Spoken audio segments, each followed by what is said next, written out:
गुलाबजामची perfect अशी recipe शोधताय तर हा व्हिडिओ अगदी तुमच्यासाठीच आहे।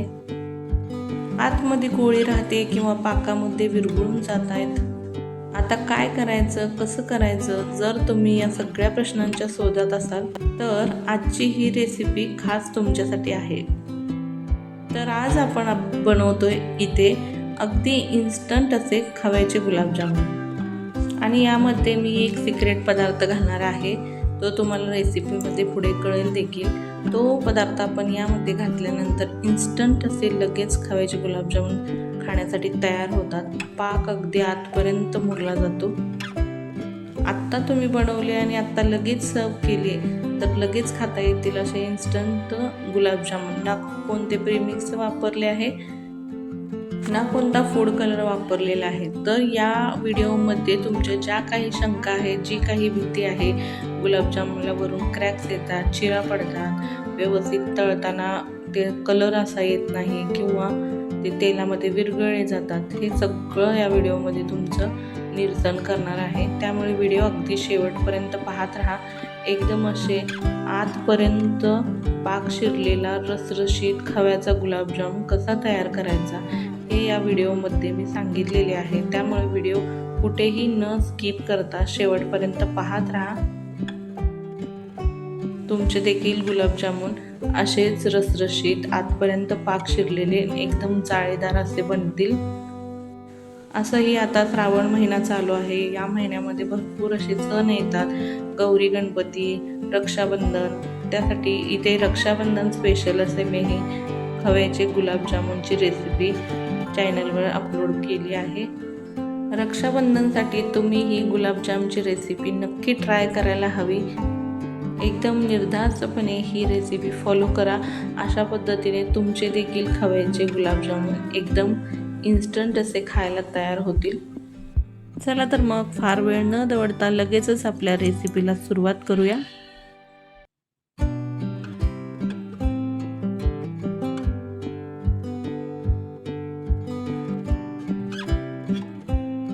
नमस्कार, welcome back cooking and blogging with Bhagyashree मध्ये मी भाग्यश्री तुमच्या सर्वांचं मनापासून खूप खूप स्वागत करते। तर सर्वप्रथम इथे आपल्याला गुलाबजामुनचा पाक बनवून घ्यायचा आहे। त्यासाठी मी इथे 1 कप भरून साखर घेतलेली आहे आणि पसरट भांडं घ्यायचं, त्यामध्ये आपल्याला पाक व्यवस्थित करता येतो। आणि जेवढी साखर घेतलेली आहे तेवढंच इथं पाणी घेतलेलं आहे, म्हणजे 1 कप भरून साखर घेतली तर 1 कप भरून पाणी घेतलेलं आहे। आपला खवा देखील 1 कप भरूनच असणार आहे। वजनी प्रमाणानुसार जेवढा खवा घेणार आहे तेवढीच साखर आपल्याला इथे लागणार आहे। थोडासा पाक जास्त बनवला तरी सुद्धा चालू शकतो, फक्त तो कमी पडायला नको। आता इथे पूर्णपणे साखर आपण विरघळून घ्यायची आहे। आता साखरेच्या पाकाला छान अशी उकळी आलेली आहे। यामध्ये मी 4 ते 5 वेलची घालत आहे। ह्या वेलची मी फोडून घातलेल्या आहेत। तुम्ही इथे वेलची पावडर देखील वापरू शकता। आता खळाळून उकळी आलेली आहे। यानंतर आपल्याला साधारण उकळी आल्यानंतर 2 मिनिटे आपल्याला पाक शिजवून घ्यायचा आहे। लो टू मीडियम आच करायची आहे। पाक आपल्याला 2 मिनिटे शिजवून घ्यायचा आहे। 1 तारी 2 तारी असा अजिबात आपल्याला पाक करायचा नाही, फक्त पाक थोडासा चिकट होईपर्यंत शिजवून घ्यायचा आहे। एक अंदाज सांगायचा झाला तर उकळी आल्यापासून मध्यम आचेवरती 1-2 मिनिटं पाक शिजवून घेतलेला आहे। आणि हातावरती घेऊन पाहिलं तर असा हाताला तो बोटाला असा चिकट चिकट लागत आहे। आता इथे आपला पाक तयार झालेला आहे। आता हा पाक आपण असाच न ठेवता हा आपण झाकून ठेवणार आहोत, जेणेकरून तो आपले सगळे गुलाबजामुन तळेपर्यंत कोमट राहील। कारण कोमट पाकामध्येच आपल्याला गुलाबजाम सोडून घ्यायचे आहेत, त्यामुळे या पाकावरती मी झाकण ठेवून घेते। आता चला, इथे खव्याचे गुलाबजामुन बनवणार आहे, त्यासाठी मी इथे कपने मोजून 1 कप खवा घेतलेला आहे। आता हा खवा अजिबात गोड नसलेला साधा खवा आहे, जो आपण बासुंदीसाठी वापरतो, तो मी एका ताटामध्ये घेतलेला आहे। आता यामध्ये पाव कप मैदा घालत आहे। 1 कप खव्यासाठी पाव कप मैदा पुरेसा आहे। आणखीन जर वरती मळताना मैदा लागला तर आपण 1 ते 2 चमचे मैदा वापरणार आहोत। आता सगळ्यात आधी जो आपण इथे खवा घेतला यामध्ये हा मैदा एकतर व्यवस्थित छान हाताने मिक्स करून घ्यायचा। आता हा खवा आणि हा घातलेला मैदा हा चांगला एकजीव असा मिक्स करून घ्यायचा आहे। आता मी जो सिक्रेट पदार्थ म्हटलं होतं तो आपण पुढे जाऊन यामध्ये घालणार आहे, ज्यामुळे आपले हे खव्याचे गुलाबजाम आहेत ते एकदम इन्स्टंट तयार होणार आहेत लगेच खाण्यासाठी, जर आपण तो पदार्थ यामध्ये घातला तर। आता हे मैदा व खव्याचे मिश्रण एकसारखं छान असं मळून घेऊया। आणि हे मळून घेतल्यानंतर आपल्याला एक 5 मिनिटं साधारण झाकून ठेवायचं आहे, म्हणजे लगेचच गुलाबजाम करायला घेतले तर क्रॅक्स जाणार आहेत, चिरा पडणार आहेत, त्यामुळे हे 5 मिनिटं आपण झाकून ठेवणार आहोत। पण त्याआधी आपण जो सिक्रेट म्हटलं होतं तो पदार्थ यामध्ये घालू। ही आहे बेकिंग पावडर, जी आपल्याला कुठल्याही किराणा स्टोअरमध्ये मिळू शकते। ही बेकिंग पावडर पाव चमचा बेकिंग पावडर घेतलेली आहे, ही या खव्यामध्ये या मिश्रणामध्ये आपल्याला मिक्स करून घ्यायचे आहे। हा पदार्थ घातला म्हणजे आपले इन्स्टंट असे खव्याचे गुलाबजाम तयार होतात। अगदी 2 चिमूट आपण इथे बेकिंग पावडर जरी वापरली तरी आतपर्यंत जाळी येते, रसरशीत असे गुलाबजाम तयार होतात आणि लगेच खाण्यासाठी गरम गरम असे तयार होतात। आता इथं आपण एक 5 मिनिटासाठी हे पीठ झाकून ठेवणार आहोत। 5 मिनिटानंतर आपण पाहूया। 5 ते 10 मिनिटासाठीच फक्त ठेवा, जास्त वेळ ठेवू नका। आता हा गोळा घ्यायचा आणि याला आपण चांगलं असं तळ हाताने रगडून रगडून मळायचं आहे। हे पहा अशा पद्धतीने, जसं मी व्हिडिओमध्ये दाखवते आहे त्याच पद्धतीने तुम्हाला अगदी हा गोळा छान असा मळून घ्यायचा आहे। ही पद्धत अशीच्या अशी वापरा, म्हणजे जेणेकरून घातलेला मैदा हा खव्यामध्ये एकसारखा मिक्स होईल आणि कुठे देखील गुठळी राहणार नाही।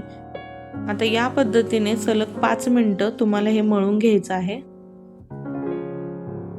जेणेकरून आपलं जो आपण गुलाबजामुन तयार करतो त्याला एक देखील भेग पडत नाही, चीर पडत नाही आणि व्यवस्थित स्मूथ मऊ असे गुलाबजाम आपले तयार होतात। मळून घेतलं ना असं छान असं की गुलाबजामच्या ह्या मिश्रणाला लोण्यासारखं टेक्स्चर येतं आणि खवा आपोआपच यातील तेल सोडू लागतो बघा। थोड्या वेळानंतर आपल्या हाताला देखील हे मिश्रण थोडं सुद्धा लागत नाही। या व्हिडिओमध्ये अगदी छोट्या छोट्या साध्याशा वाटणाऱ्या टिप्स सुद्धा तुम्हाला खूप गरजेच्या पडतील आणि तुमचे देखील गुलाबजामुन एकदम छान असे होतील। सलग 5 मिनिटं मळून घेतलेले आहे आणि हाताला असं थोडंसं तुपकट देखील वाटतंय। आता हे मस्त असं मळून झालेलं आहे। एकदा फक्त चेक करून घेऊ की याचे आपल्याला गुलाबजाम करता येतात का। एकदम छान असं मऊ सूत लोण्यासारखं मळून घेतलेलं आहे। ही स्टेप करणं खूपच गरजेचं आहे।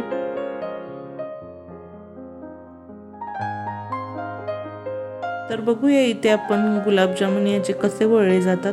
तर हे पहा, इथे तुम्ही बघू शकता मस्त गुलाबजाम वळले जात आहेत आणि याला अजिबात क्रॅक जात नाहीत। हे पहा, एकदम मऊसूत असा गुलाबजामचा गोळा बनवायला येतोय, म्हणजे आपलं हे पीठ एकदम छान असं तयार झालेलं आहे। तर चला, तुम्हाला असे गोल गुलाबजामुन वळून घ्यायचे आहेत तर तुम्ही हे आरामात असे वळून घेऊ शकता आणि हे गोल गुलाबजामुन करायला हे अगदी पटपट होतात। इथे ना आपण थोडासा वेगळा आणि जरासा उभा गुलाबजामुन करणार आहोत, जो आपल्याला मिठाईच्या दुकानामध्ये मिळतो आणि हा गोल गुलाबजामुन पेक्षा साईजला थोडासा मोठाही असतो। तर इथे तुम्ही बघू शकता ते हातावरती थोडंसं पीठ मी रगडून घेतलं, परत एकदा गोळा छान करून घ्यायचा आणि याला असा उभट आकार देऊन घ्यायचा। हे पहा, पीठ एवढं आपण छान मऊ मळून घेतलेलं आहे ना, कुठे देखील क्रॅक जात नाहीत, एकसारखं मऊसूत इथं गुलाबजाम आपले तयार होत आहेत। तर आता जी साईज दिसते ना तुम्हाला, ही तळल्यानंतर दुप्पट होते आणि पाकामध्ये गेल्यानंतर तिप्पट होते। अशा पद्धतीने इथे आपण सगळे गुलाबजामुन करून घेऊया।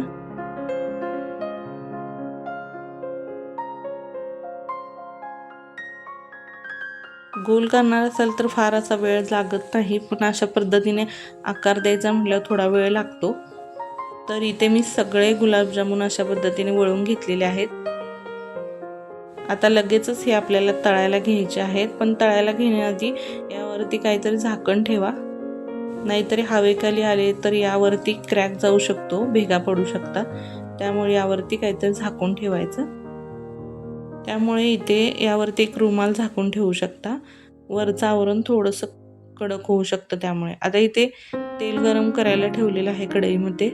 आता तेल कसं गरम झाले हे कसं ओळखायचं, तर जास्त देखील कडकडीत तेल गरम करायचं नाही गुलाबजाम तळण्यासाठी आणि जास्त देखील कोमट ठेवायचं नाही. गुलाबजाम टाकल्यानंतर असे हलकेसे बुडबुडे यायला लागले की नाही, अशा पद्धतीचे तेल आपल्याला गुलाबजाम तळण्यासाठी पाहिजे. गॅसची फ्लेम मध्यम केलेली आहे. मध्यम आचेवरतीच आपल्याला यामध्ये एक एक करून गुलाबजाम तळण्यासाठी सोडून घ्यायचे आहेत. एकाच वेळी भरपूर गुलाबजाम तळण्यासाठी नाही घालायचे, जेणेकरून तेलाचं टेम्परेचर कमी येतं आणि तेलामध्ये गुलाबजाम फुटू शकतात. त्यामुळे बसतील तेवढे थोडेसेच गुलाबजाम यामध्ये घालून तळून घेऊया. सुरुवातीला थोडेच गुलाबजाम घालून तळून घ्यायचे आहेत, जेणेकरून आपल्याला अंदाज येतो की आपले गुलाबजाम तेलामध्ये विरघळतात का, फुटतात का. तर नाही, हे पहा इथे एकदम छान असे गुलाबजाम तळले जात आहेत. आता गुलाबजामुन तळत असताना थोडा वेळ लागतो. का वेळ लागतो, तर गुलाबजामुन आतमध्येपर्यंत व्यवस्थित तळला पाहिजे. जर व्यवस्थित छान तळला नाही गेला तर आतमधून कच्चाच गुलाबजामुन राहतो. म्हणून व्यवस्थित छान तळण्यासाठी जरा वेळ लागला तर लागू द्यात. पण तुम्हाला सांगू का, साधारण एक बॅच तळण्यासाठी 7 ते 8 मिनिट एवढा वेळ लागू शकतो. आता चमच्याने मी इथे गोल गोल फिरवत याला तेलावरती तरंगवते, जेणेकरून हे दोन्ही बाजूने व्यवस्थित छान तळले जातील. आता गुलाबजाम तळताना कसे करायचे, जे सुरुवातीचे 5 मिनिटं आहेत ना, ते मध्यम आचेवरती तळून घ्यायचे आणि जे उरलेले 2-3 मिनिट आहेत ना, ते हाय फ्लेमवर तळून घेतले तर चालतात. छान रंग येईपर्यंत तर आपण तळून घ्यायचे आहेत. आता तुम्हाला अंदाज येतच असेल की आपण तेलामध्ये तळताना हे किती छान असे गुलाबजाम फुललेले आहेत आणि हेच तळून झालेले दुप्पट जे झालेले गुलाबजाम जेव्हा आपण पाकात घालतो ना, त्यावेळेस तर हे जास्तच फुलले जातात. गुलाबजाम तळताना एक लक्षात ठेवा, याला असं सतत ढवळणं हे खूप गरजेचं आहे, ज्यामुळे याला एकसारखा असा रंग येतो. कधी कधी असं होतं की ज्यावेळेस आपण घरी गुलाबजामुन बनवतो त्यावेळेस एक साईडने डार्क रंग येतो, एक साईडने फिका रंग येतो. त्यामुळे सगळीकडून एकसारखा रंग येण्यासारखी याला सतत असं ढवळणं गरजेचं आहे. एकसारख्या रंग पाहिजे असेल तर एकसारखं याला सतत ढवळणं आणि खालीवर खाली करणं हे खूप गरजेचं आहे. आता इथे गुलाबजामचा रंग बदललेला आहे. नॉर्मल जे आपले गुलाबजाम असतात त्यासारखे इथे गुलाबजाम झालेले आहेत, पण मला थोडेसे आणखीन डार्क रंगावरती गुलाबजाम काढायचे आहेत. तुम्हाला जर या रंगावरती काढून घ्यायचे असतील तर तुम्ही काढून घेऊ शकता, पण मी इथे थोडंसं डार्क गुलाबजामचा रंग करणार आहे. तो गुलाबजामुन मला खूप आवडतो तसा डार्क रंगावर, त्यामुळे मी इथे आणखीन थोडा वेळ तळून घेणार आहे. शेवटची 2-3 मिनिटं मीडियम टू हाय फ्लेमवर मी इथे तळून घेतलेले आहेत. हे पहा, आणि हे पहा मस्त एकसारख्या रंगावर गुलाबजाम इथे मी तळून घेतलेला आहे. आता आपण गुलाबजाम काढून घेऊया. यासाठी गुलाबजाम तळल्यानंतर पाक कोमट असणे गरजेचं आहे. पाकामध्ये लगेच हे गुलाबजाम आपल्याला घालून घ्यायचे आहेत. आता तेलातून छान असं नितळून हे मी या पाकामध्ये घालणार आहे. माझा केलेला पाक अजून देखील कोमट आहे. जर तुमचा पाक थंड झाला असेल तर तो थोडासा कोमट करून घ्या. कोमट पाकामध्येच पहिली बॅच जी आहे ती घालून घेऊ शकता. फक्त हा पाक सुरुवातीलाच कोमट करून घ्या, नंतर तो आपोआप गरम राहतो, कारण आपण यामध्ये गरमागरम गुलाबजामुन यामध्ये सोडत आहोत. आता दुसरी बॅच जेव्हा तेलामध्ये घालतो त्यावेळेस गॅसची फ्लेम लोच करायची, कारण शेवटची 2-3 मिनिटे आपण तेल छान असं गरम करून घेतलेलं होतं. लगेचच गुलाबजामला डार्क रंग येऊन आतमधून कच्चे राहू शकतात. तर ही एक टीप नक्की लक्षात ठेवा. तर अशा पद्धतीने मी इथे दुसरी देखील बॅच छान अशी तळून घेणार आहे आणि पहिल्याच गुलाबजाम सारखी ती देखील आपण पाकामध्ये काढून घ्यायची। एकदम छान असं डार्क रंगावर इथे मी गुलाबजामुन तळून घेणार आहे। पहिल्यासारखंच इथे मी 7 ते 8 मिनिट हे दुसरी देखील बॅच तळून घेतलेली आहे। पुन्हा एकदा सांगते, पहिली जी 5 मिनिटं आहेत ती लो टू मीडियम गॅसवर ठेवायची। सुरुवातीची मध्यम फ्लेमवर ठेवल्यानंतर शेवटची जी 2-3 मिनिटं आहेत ती हाय फ्लेम करून आपल्याला तळून घ्यायची आहेत। एकदम छान एकसारखा रंग येतो यामुळे। आता सुरुवातीला आपला पाक कोमट करून घेतलेला असतो, त्यामुळे दुसऱ्यांदा कोमट करण्याची गरज नाही। हे गरमागरम गुलाबजामुन तेलामधून नितळून आपण या पाकामध्ये सोडू शकतो। पहिली बॅच टाकल्यानंतर मी इथे दुसरी बॅच देखील सोडून घेते आणि अशाच पद्धतीने सगळे गुलाबजामुन इथे तयार करून घेते। चमच्याने इथे मी हे सगळे गुलाबजामुन एकसारखे खालीवर करून घेते, जेणेकरून सर्व गुलाबजामच्या आतपर्यंत पाक शिरला जाईल आणि यावरती झाकण ठेवून देते। आता हे पहा, बनवल्यानंतर लगेचच मी तुम्हाला हे सर्व करून दाखवत आहे। अगदी कोमट असे आहेत गुलाबजाम। प्रत्येक एक गुलाबजाम अगदी कमालीचा दिसतोय, एकदम रसरशीत, आतपर्यंत पाक मुरलेला, एकसारख्या रंगावर छान असा तळून झालेला आहे। इथे आपला गुलाबजामुन तयार झालेला आहेत, कुठे देखील क्रॅक्स पडलेल्या नाहीत। एकदम मस्त असं एकसारख्या रंगावर इथे आपला गुलाबजाम तळून तयार केलेला आहे। आतमधून जाळीदार रसरशीत पाक आतपर्यंत मुरलेला असा हा गुलाबजाम तयार झालेला आहे। मस्त असा पाकाने आतपर्यंत रसरशीत असा भरलेला, अजिबात आतमध्ये कुठेही कच्चा न राहिलेला खव्याचा गुलाबजाम इथे तयार झालेला आहे, जसं काही आपण आत्ताच तो मार्केटमधून आणलेला आहे। उभा कट करून दाखवते, इथे तुम्हाला समजेल की आतमध्ये पर्यंत कशी जाळी आलेली आहे, कसा पाक पूर्ण आतपर्यंत शिरलेला आहे। हे पहा, आतपर्यंत असा पाक शिरलेला आहे, कुठे देखील तुम्हाला कच्चा गुलाबजाम दिसणार नाही। एकदम छान असा गुलाबजाम तळलेला आहे। पाकाचं प्रमाण, खव्याचं प्रमाण सगळं योग्य या व्हिडिओमध्ये मी दाखवलेलं आहे। कुठेही मनात शंका न घेता तुम्ही देखील अशा पद्धतीने खव्याचा हा रसरशीत गुलाबजाम बनवून घरी करू शकता। तर नक्की या रक्षाबंधनला अशा पद्धतीने खव्याचा गुलाबजाम ट्राय करून पहा आणि तो कसा झाला हे मला कमेंटमध्ये सांगायला विसरू नका। दिलेल्या सगळ्या टिप्स फॉलो करा आणि जो सिक्रेट इन्ग्रेडियंट्स आपण बेकिंग पावडर वापरलेला आहे तो देखील नक्की वापरा, त्यामुळे तुमचा देखील गुलाबजाम अगदी रसरशीत असा होणार आहे। तर आशा करते आजची ही रेसिपी तुम्हाला आवडली असेल आणि भरपूर सोपी देखील वाटली असेल। रेसिपी आवडली असेल तर कमेंट करून नक्की कळवा। तुमच्या मित्रपरिवारामध्ये ही रेसिपी शेअर करा। पुन्हा भेटूया अशाच एका गोड रेसिपी सोबत। तोपर्यंत स्वस्त राहा आणि असेच मस्त मस्त खात राहा। व्हिडिओ शेवटपर्यंत पाहिला त्याबद्दल सर्वांचे मनापासून खूप खूप आभार। अजूनही चॅनलला सबस्क्राईब केले नसेल तर सबस्क्राईब करा। परत भेटू, तोपर्यंत धन्यवाद।